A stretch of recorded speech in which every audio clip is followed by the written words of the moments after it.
ئەوڕۆ باز لە دۆستێکتانەوە دەکەم کە ڕەنگ بێ دەبێتە دڵخۆشی و بۆ هەندێک خەڵک. بەڕێزان تا ئێستاکە زیندانیانی شەڕی ناوە خۆماون من بەرپرسم لەو قسەیە. هاوکات پارتی وێچێتی هیچ سقیان بەیەک نییە. تا ئێستا دەیان کەس یەکتریان لایە ئامادەنین لە یەک حکوومەتن ئەو چەند کابینێ پێکەوە دروستکەن چۆن لە دزی هاو باشن، بەڵام لە دیاریکردنی چارەنووسی ئەوە هەر یەکە و هەندێک خەڵکی لای خۆی هێشتەوە. بەرپرسمەوە بیرتانە لەگەڵ عەقیدەی پاراستن بە ناوی کاک شێروان سمێڵ لقاءمان کرد. دوای ماوەیەک زیندانی سپیلک نەما ئەڵێن و بەرپرسی زیندانەکە کە ناومان باس کرد ڕۆژە گوتیان خۆی کوشت بەس بۆ ئەوەی دۆسیەکە شوم بزربی. دوو پارتیش زۆر زیندانی نهێنی یەکێتی هێشتا مایە. خەڵک هاتە دەرێ ئەڵێ زیندان هەیە بۆ دیتیت ئاگام لێ بووە بۆیە ناوێرن بەریامدەن. لە کاتێکدا کەریم سنجاری بەیاننامەی دەرکرد بە ناوی وەزارەتی ناوخۆ گوتی ئەوی ئازاد نەبووە ئەنی نەمایە درۆ دەکەن بەڕوان پێ بکەن. من ئەوڕۆ هەندە شتان و باسەکەم. یەکێتیش وەکو پارتی کۆمەڵێک زیندانی نهێنی هەیە دەستگای زانیاری سەرپەرشتی دەکات. پێشتر خەسرەوگوڵ سەرپەرشتی دەکرد. خەسرەوگوڵ داوان چەند زیندانێکیان بە من گوت ئەمن ئەخلاقیەن هەمووی باس ناکەم لە بەباری ئەمنیسکۆ هەیە داعشی لێیە نامێ یانیان دەشت پرۆسی ئەمنی قەومی کورتەوە چاو دەکەم لەو شتانە، بەڵام لە بواری پێشەلکاری مافی مرۆڤ و تاوان و کە بە چاقک بەدەیان کەستان شوم بزر کردیە وا پیشاندارەکە نەمانە لە کاتێک دەمانە دەزانن هەریەک لەوانە بەرەبابەتی هەیە بێ ویژدانینە، یعنی ئەو جەلادانە مناڵی خۆیان خۆش دەوێ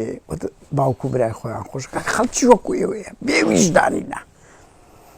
لەو ڕوانگەوە باسەکەم بە هیوان بە دوچوون بکرێ زیاتر. من دەزانم قورسە خەڵکێک ئەوڕۆ نەوێری باسی لالەزار بکە، خەڵکێک ئەوڕۆ نەوێری باس لەو راپۆرتە گرنگەی OCCR پێ بکاتن. یەک میدیا و حیزب لە گەرمەی انتخاباتە نەوێرانە تا ئێستا خۆیان لێ بدەن ڕەبە خەبەرەکە نەقڵ دەکەی کارە ساتە. بەرهەڵ بەڕێزان لا ئەزمار من مەوقعەکەی ناڵێم 30 بۆ 40 کەسەکەیە کە بەشەشانی داعشن تەنسیقیانەکە داعشە بووە و کوردن و یعنی ئەو مشەکەلە، بەڵام خەڵکی پارتی شتێدایە خەڵکی کە شتێدایە لە ئەزمەر هەیە بەس مەوقعەکەی ناڵێم بەس لە ئەزمەر هەیە. لە سزنی دەستگای زانیاری هەیە لە هەردوو ئەو شوێنە دێراوی سەرپەرشت دێراوی کوڕی شێخ جەمال کە هیچ نییە بەس لەبەر ئەوەی کابراایکی ماستاوچی ماڵی تاالبانی هێرۆی و پاڤلیە ئێستا کە مدیر مەکتەبەکە دێراو سەرپەرشتی دەکە بۆ زانیار پێشتر خەسرەوگوڵ سەرپەرشتی دەکرد. دەستگا هەیە لە دەستگاش هەیە هاوکات لە ماڵی خەسرەوگوڵ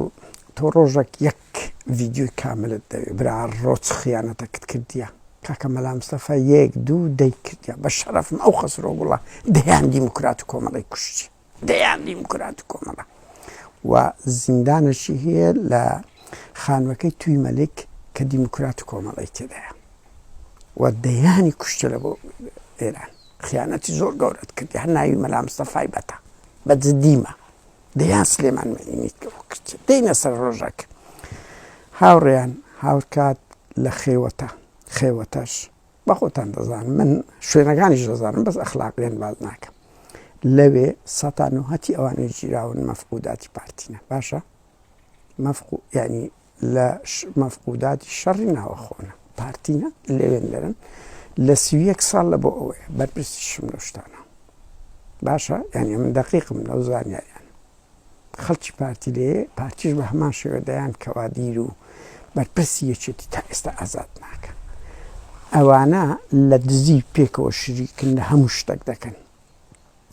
بەڵام بیان بینن چەندە بێ ئەخلاقن ڕۆح هەر یەکە لەوانە بەرە بابەک چاوەڕێیتی چاوی لە دەرگەیە دەیان ژن دەیان مناڵ گەورە بوو ئەوەندە بێ ویژدانن خەم ناخۆن بڕوان پێ بکە ڕۆژگارێک دادێ بزانن لەوەی سید نەخراترە یان ناوی سووریای باسەکری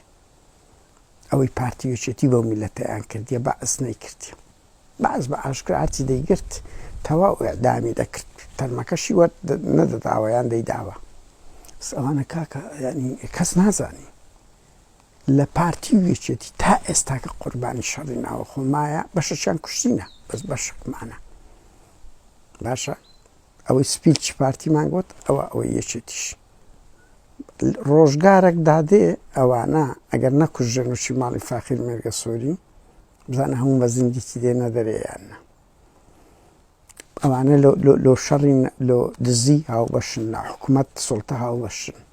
لە هەموو شت هاوبەشن بەس لە ڕزگارکردنی ڕۆحی ئینسان کورە کادیری خۆیان ئەی هاوار کادیری و بەرپرسی خۆیان خەمیان لێ ناخۆن هەرویستمەوە بزانن 4 زیندانی نهێنی هەیە خێوەتە ئەزمەر زیندانی دەستگای زانیاری زیندانی ماڵی خەسرەوە کوڕ کاتش خۆش